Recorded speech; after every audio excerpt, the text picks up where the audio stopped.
Welcome to Drum and Drummer, a podcast focused on drums, drumming and drummers. I'm George Pickering and that's Ben Winty, and we are both professional drummers in this business we call music. So stick around and join us as we pass the time whilst trying to stay in time. How many songs? Oh, I still don't know. 20? More than 10! Oh, more than 10. More than 10! Fuck. That's so annoying. It's Drum and Drummer. It certainly is. Certainly is. Episode, do you know what episode number this is, George? Can you think of that off the top of your head? 167. Ooh, 165. Ah, okay. 165. It's a lot, A lot, isn't it? It's sort of like when you're doing it, you're like, oh, episode 1. That's a big one. Episode 10. 50. 100. Yeah, and then you don't care until 200 then, innit? No, It's yeah, like it's birthdays. True. Just going to say that, yeah. You know, what are your important birthdays? Day you were born. Yeah. It's quite important. Yeah. And then your parents probably make a fuss out of most of them. Then you got 10. 10's a big one, double digits.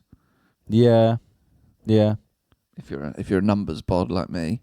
Well, yeah. Switch into double digits, mate. Big day. Big day. Probably biggest day of my life. Probably. So, probably. 13. Definitely up there. You can Definitely. be like 13. Teenager. Kevin and Yeah. Perry. Yeah. 16, I think, is more an American one that they get more excited about. You know, my super sweet Well, Sweet 16, yeah. But I'd say 16 over here. Obviously, used to be the old smoking, National Lottery, Moped, the big three. Yeah. That was my youth. Yeah. Always on the bloody lottery, me. Yeah. It's different now, though, isn't it? 18 for a lot of that now. It is. 17, Well, driving. 18, drinking. 21, HGVs. You know, it's... Yeah, but then there's another one where it's like you have to be like 23 to hire a van or something. Yeah. That's not... You wouldn't celebrate that on your 23rd birthday. I doubt anyone's Celebrate ever that with a lovely day at Southern Self Drive. Well, this is it. And then I guess... Oh, what? We're going 30. Enterprise? Oh, I hate Enterprise. I want Avis. You know. Exactly. 25, maybe one, because you're like halfway through. I don't know. You can add whatever you want to them, can't you? You know what I mean? I'm sure some people, if 34 is their lucky number. You've avoided the 27 club. But you have to be quite famous to get into that. Well, true. I don't think anyone can just be a 27 club. But are you more famous because you're in the 27 club? So if you went at, then you go, oh, do you remember City Skies? He's dead. Yeah. But we're right up there. This is it. I'm you sure lived through amongst it. your mates, they'd say that. But I think, apparently Nirvana was sort of done anyway, and then he killed himself, And that's an interesting take, because obviously someone my age just sees it as Nirvana. They are hyped as the greatest band of the 90s, the last great rock band, all these different things. But I remember there was one and you're little fuming because of Arctic Monkeys and Royal Blood. yeah. But there was one little interview with Dave Grohl where he said Nirvana were pretty much done. It's like, imagine if they were pretty much done and did just fade out, and then they were just in that group of grunge bands in the 90s, Oh, do you remember Soundgarden and Nirvana? They were all cool, weren't they? But instead it was like Pearl Jam, Soundgarden, and then Nirvana, this sort of mythical Bob Dylan-like thing, So I'm not saying you should kill yourself. I'm not saying that. But it helps. Look at the album sales. Helps your legacy, yeah. Helps your drummer mate start his new band, Well, it would be weird if, they were still gigging, innit? Because a lot of bands from that era are back gigging again. This is it, and Kurt Cobain's I'm sure all fat it'd be very and shit. popular. I think in general, people forget how, with obviously exceptions, a lot of the time how not long bands are actually together. How quick that actual period of time is. Like the Beatles, it's like 8 years or something, isn't it? 8 years. Yeah. Like Oasis went to Nebworth in like 3 or something. Yeah. I think even watching watch this boy band documentary, and even like the Spice Girls were only together for like 4 years or something. Yeah. Mental like that. But anyway, we digress. If it's your birthday today, happy birthday. Don't kill yourself.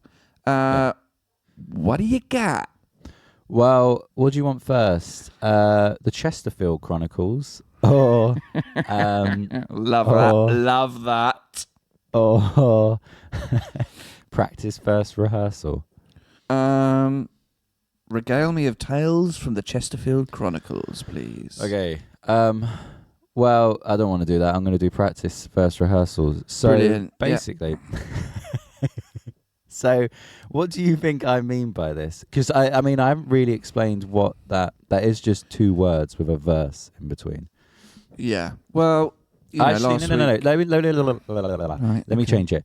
Practice versus rehearsing. Oh no, I don't know how to explain it. Are you trying to say verses?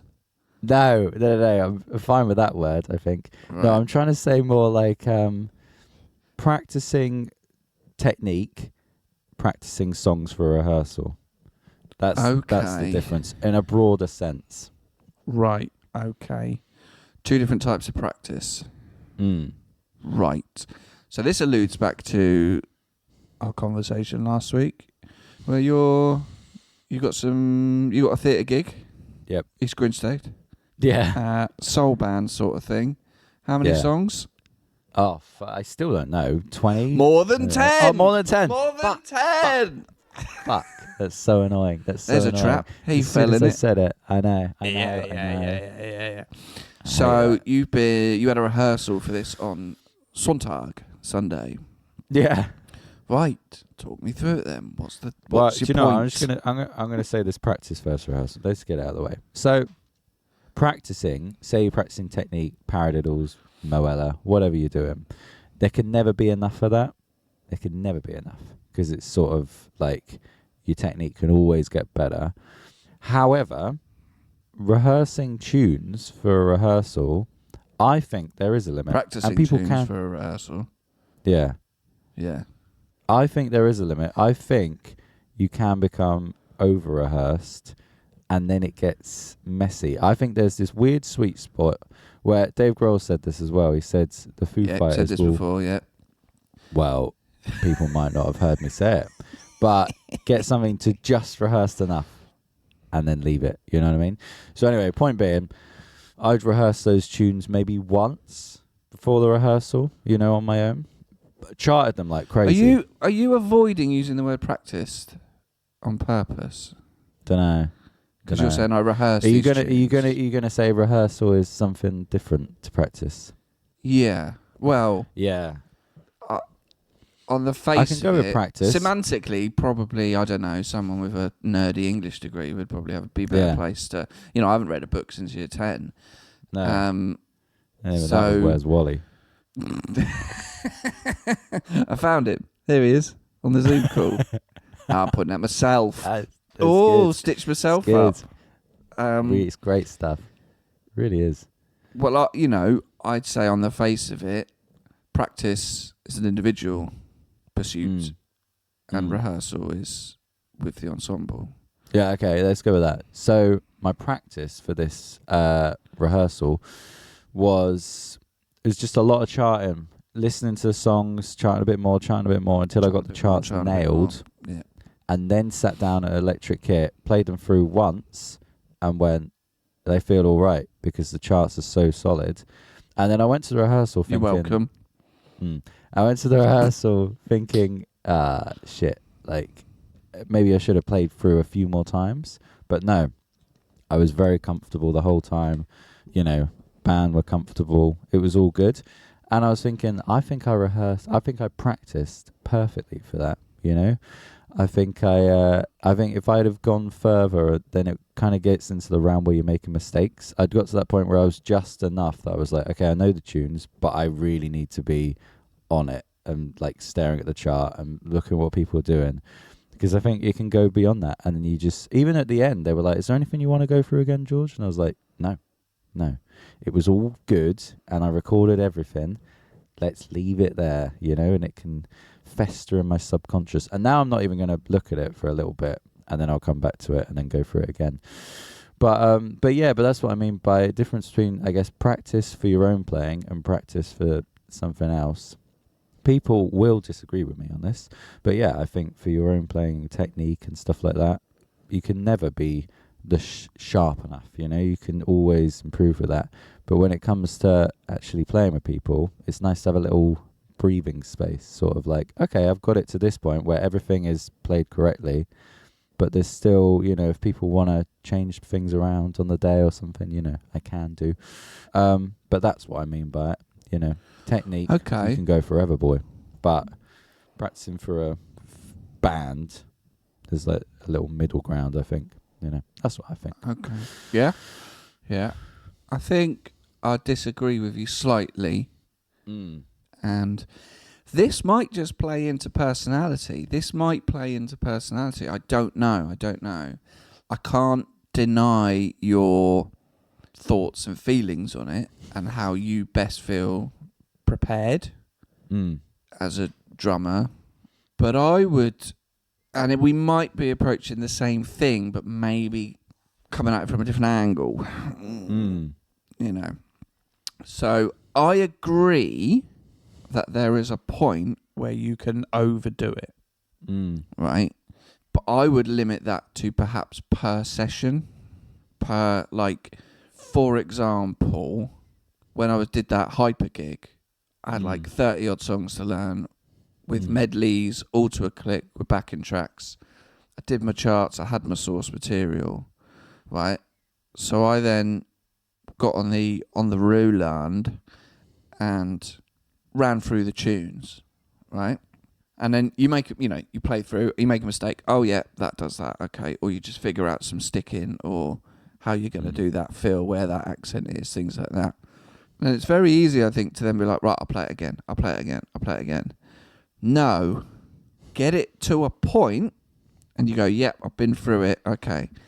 Leave it, and then the time between that and your next session, your brain and your muscles digest it, right? They digest it. And if you, let's say I ran the set, right? I could then run the set again straight away, but I would probably worse off running that set straight away. But if I have a break and I come back to it the day after, 2 days later, and I run it, that will be much more beneficial in terms of use of my time, because I'll have had time to digest it, and the muscles and the brain and all that, the wig, the glasses, the catchphrase, would have, absorbed what I was trying to learn, right? And this goes, maybe I've said this before, but when I play computer games, love a game, me, right? You're doing a boss, right? Late at night, you're trying to do a boss. Oh, it's really hard, can't do it. Stop, right? More often than not, you come back the next day, you beat it straight away. Yeah. Because you've had time, your brain, the neurons, I'm pretty sure that's right, can beep, beep, beep, beep, beep, beep, beep, fire, and they connect and they work out what you've got to do. Now, then it gets to a point, I'm using this hyper gig as an example, but I've done this with other bands and other things. Then it gets to a point where the effort versus time becomes disproportionate. So I've got this, let's say I've done it run it a few times, I've ironed out, like, I'll run it through, next session, focus on the bits I know I got wrong, that I need to just work on, just focus on those bits, you know, leave it, and then you do another run through, and then another little iron out session, right? Then it gets to a point where there's nothing like mental in here, so it is now a waste of my time to just run that set again. Or it's a waste of time to run 20 of the songs because those ones are just straight forward to the floors. I now the next thing I need to do is take them to the band. But there is no rehearsal with the band, so that you got to do it on the gig, right? But then there's still a couple of other little bits that you just got to iron out. But what I would say is, coming from the classical music world, that doesn't fly a lot of the time. I was waiting for this. I was waiting for you to say this, yeah. So that is a different thing. That's why I wanted to say in a band setting, because, yeah. But I think it's, a great phrase that my professor said, and I'm sure lots of people have heard this in slightly different guises, but like, an amateur practices till he gets it right. A professional practices till he never gets it wrong. And so, it does depend on what you're doing. If you need to like nail something, you should practice it in the right way. Again, that's key, in the right way, to the point where it is second nature. Now, the point about things getting like complacency, that can happen. But if you're a pro, you don't let that get to you. Do you know what I mean? And again, I'll let complacency get the better of me in a decade. I've done it for 13 years. I'm bored shitless. But like, that's why the West End bands are they play that show eight times a week. You go and see it on any of those days, it's brilliant. Now, they are bored to fuck at that show, but you have to kind of fake it, fight through it, and play it like it's the first time. So I'm not dismissing what you're saying at all, but I think it's an attitude that needs to be applied in the right places at the right times, if that makes sense. Yeah, it does. That's kind of why I don't mean it for like practicing, I don't know, say like a paradiddle routine that you can always add things and it will never be perfect.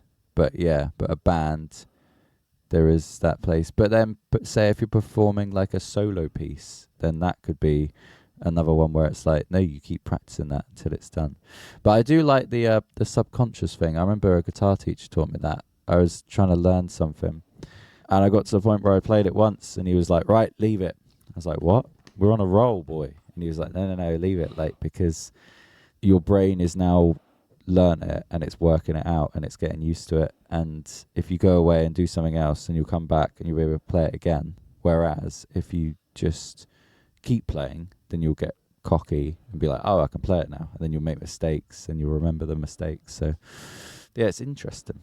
I think that's a key that, if anyone listening, who, practices regularly and, and there is a point where, you've got to make sure you're practicing efficiently. But there is a point where, like, don't expect to... It's better to do 1 hour of productive practice than 4 hours of horseshit practice. Yeah, literally. And allow yourself that break and let your brain and muscles digest what you're doing. And when you come back, you will have advanced more than just spending, ploughing through 4 hours, of trying to do it. So, yeah. But your rehearsal went well, though?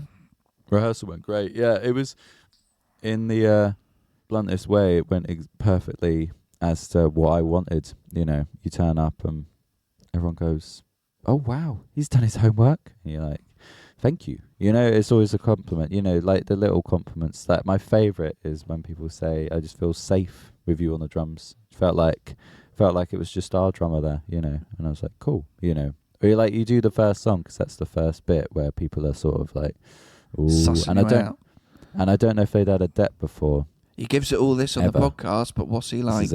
This is it. In reality. This is it. And we played the first tune and everyone was like, okay, great. And everyone sort of relaxes and you can feel people relax and you're like, oh, okay. Everyone's relaxed. I'm relaxed because they're relaxed.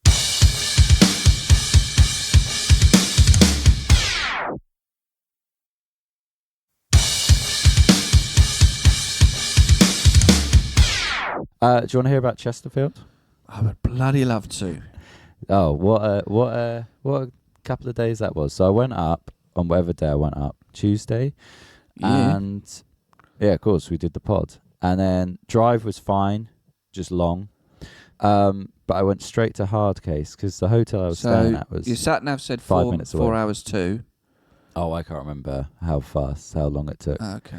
I'd love to tell you, but I mean I took a break, obviously, so Obviously, yeah. But yeah, I get to Hardcase, and it is just an industrial estate, and it had been snowing, so I didn't really know where to park. So I parked in the plastic company across the court, and I went up to their office is like I don't know how to explain it. What's the not like mobile home, but that kind of vibe. Portakabin. Yes, that one. Yes. And so it was only Dave and I assume a secretary or something in, and she led me in, and yeah, I chatted to Dave for a little bit, and we were just chatting, just having a cup of tea and just talking about stuff, He was asking. I saw a little picture. Yeah, you put a picture up. You got a this was the Hardcase thing. mug. Well, yeah. So we were just chatting, and then Did he you was get like, to "Right, keep it? are you ready?" Here we go. I got something to show you. Hold on. Don't go anywhere. Lovely. Where are you going to go? But Yeah, I'm not going to go anywhere.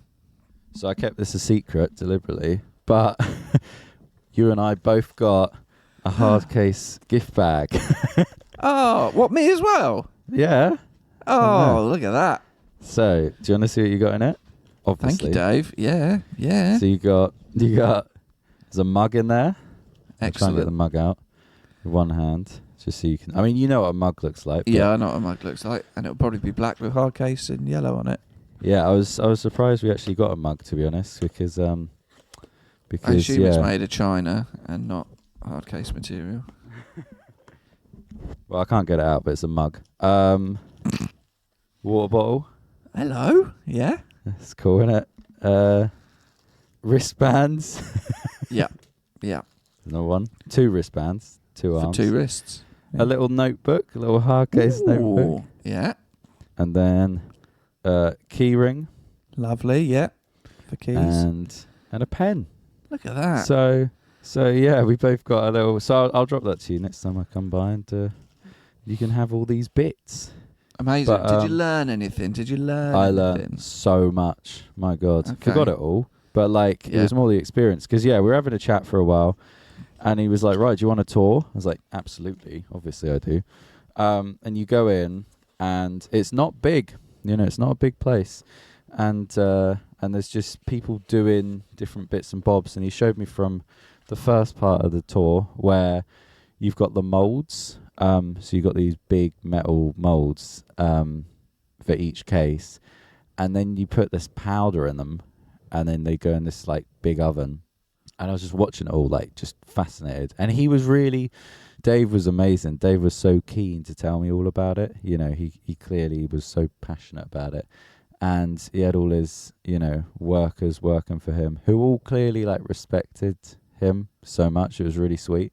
They weren't like, "Oh, fuck this Hope working here. When do I leave?" They were like, they all clearly. Well, if Dave's team. handing out key rings and notepads, well, this is it. You're going to be sweet, aren't you? You're going to be.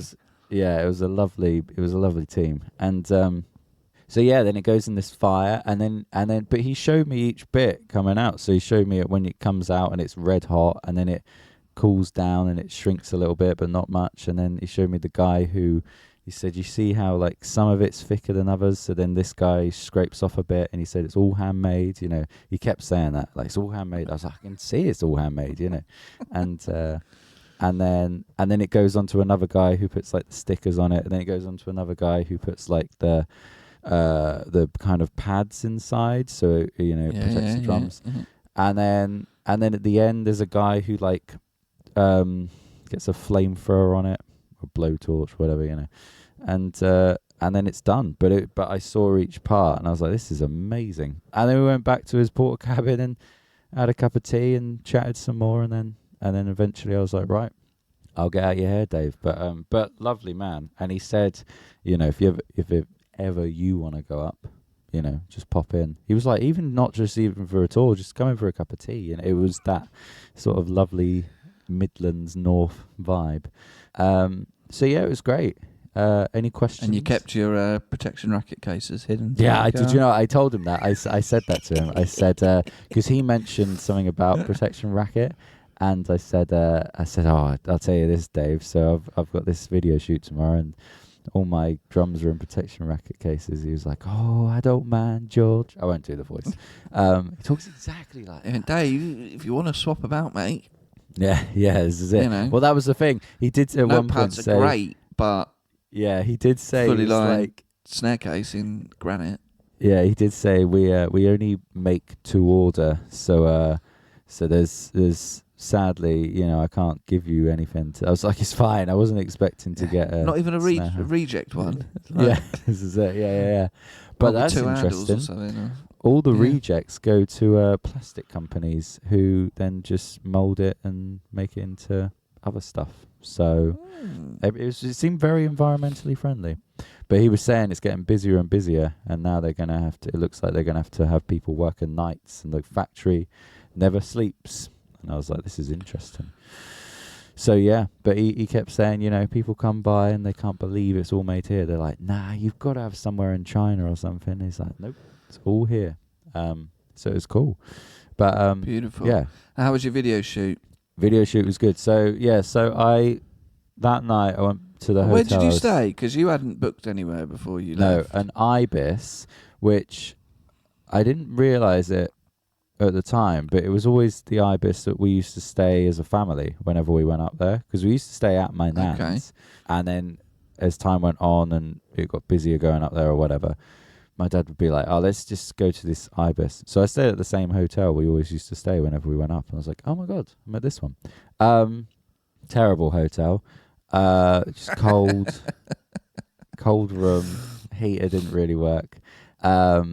Didn't sleep well because I was practicing these tunes for the next day. This time I was under-rehearsed, you know, and under-practiced, and it wasn't good. I didn't find the sweet spot. I was low down because I'll tell you for why. So the songs I had to learn for this promo. You spent your day chatting to Dave at Hardcase. Well, this is it. Yeah, exactly. And sorry, but Dave, the song I do have to crack on. Yeah, literally. He's filling the kettle again. Exactly. But the songs I had to learn, they were very I don't know, I could send you them. I don't need to send them, but like just a lot of drum fills. Tell me. Unnecessary drum fills, you know, like, so it wasn't my drumming on this promo, it was like someone else. Right, yeah. So I had to replicate someone's random fills. Now, why is the drummer on the audio not in the video? Because I don't know, I'm the drummer. But I think it's because maybe at the studio, I don't know the full thing, but I know that Ben and Mark just had to turn up and do vocals. So I feel like they had some people do the tracks, and then they just wanted the singers to do their part, and they thought, oh, well, we don't need the drummer to come up to do it. We just get a drummer to do it. I don't know. And then you can just turn up. Yeah. Yeah, exactly.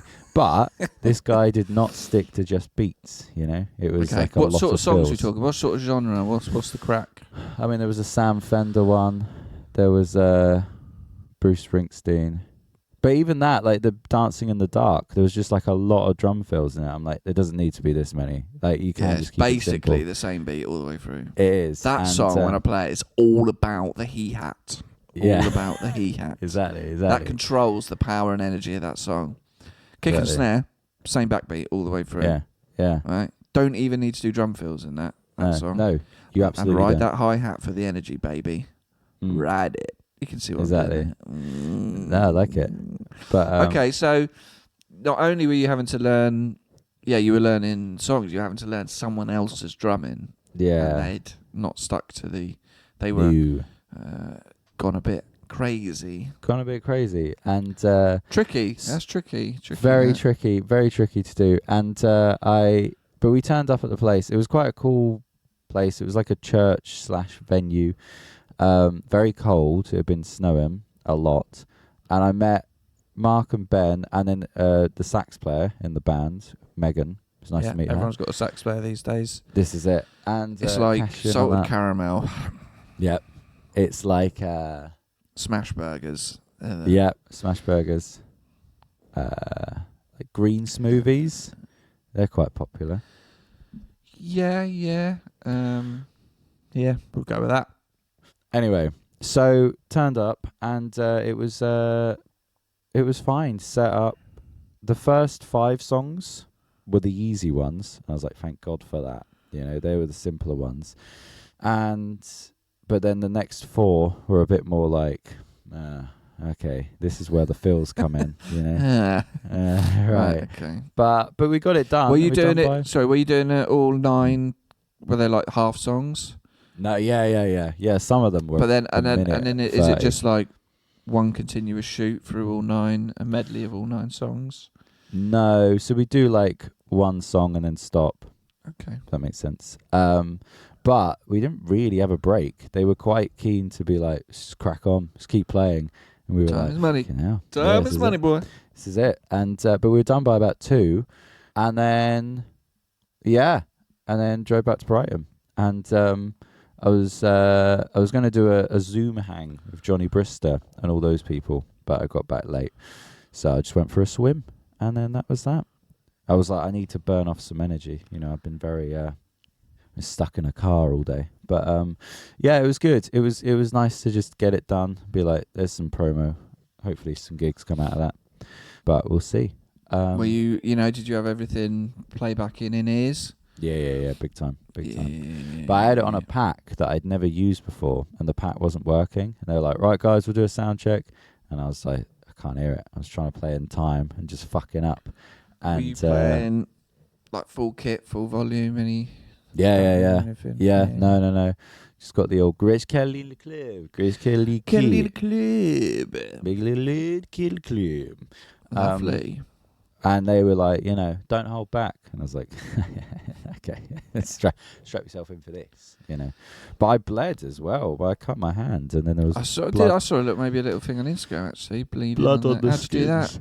I don't know. I'm not sure. I was awarded. You wouldn't.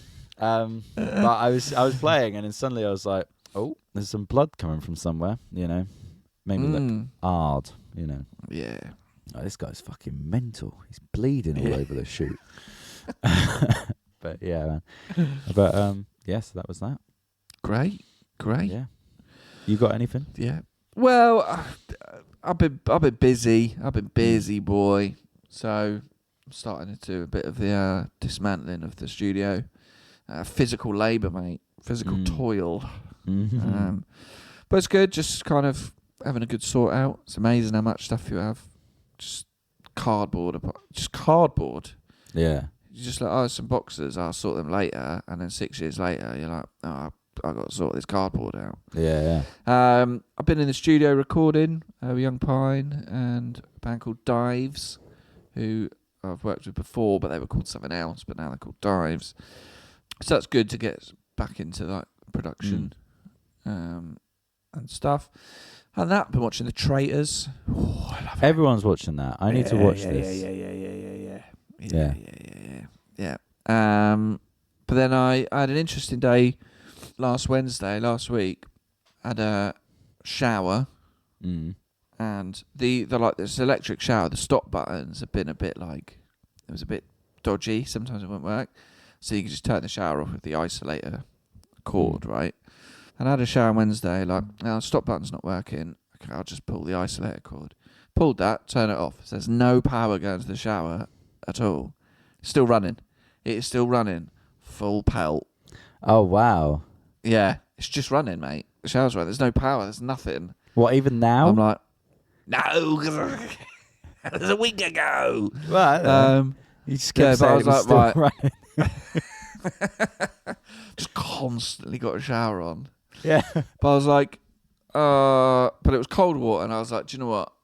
I've got to be at work in a few hours. I've got a mental day at work, recording 4 bands in, all overlapping times, lots of gear out. I was like, right, just let the shower run, and I'm just going to get dressed. I'm just going to have breakfast, get dressed, sort myself out, sort Billy out, and then I can deal with this shower, this never-ending shower. But anyway, then I was like, now this is probably a bit bad, but I was like, now's the time to find the stopcock for the mains water for the house. I found it pretty quickly. There it is. Right, if I turn that off, cool. Now it's stopped. So then gave Paige a ring, innit? Who? Paige from Young Pine. Oh, amazing. She's a plumber, innit? Yeah, of course, yeah. Paige, the shower just won't stop. She was like, oh, send me pictures. So I took the cover off, sent her pictures. I will get you a new one. Come fit it. Amazing.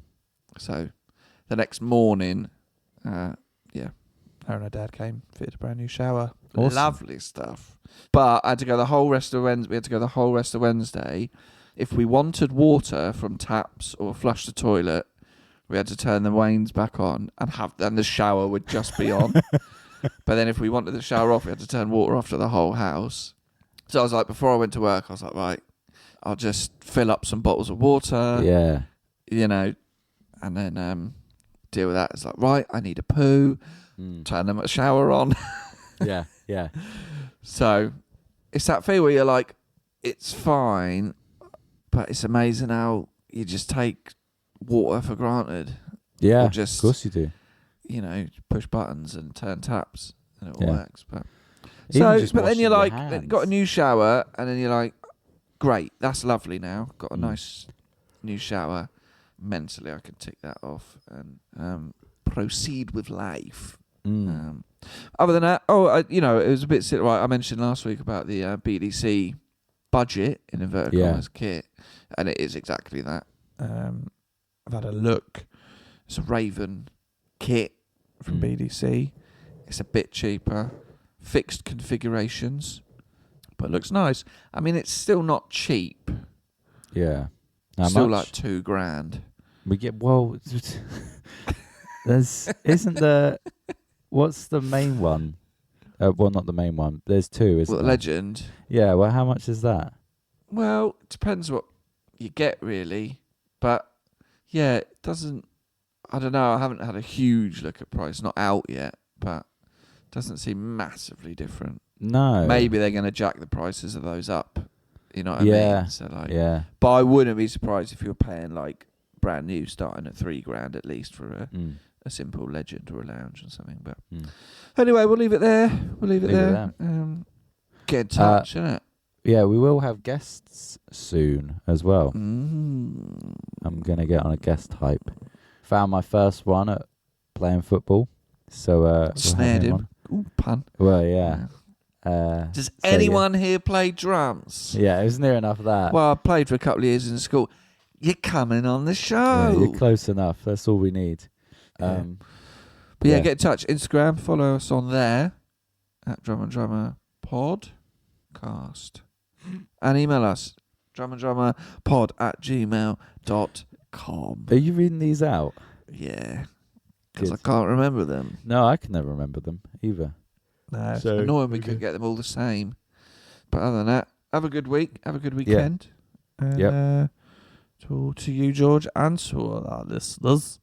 And we'll leave it there. But we'll see you soon. Bye-bye. Bye. Thank you for listening to Drum and Drummer. You can find us on Instagram at Drum and Drummer Podcast.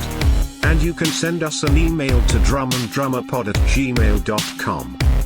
Remember, just pick up the sticks and twat it.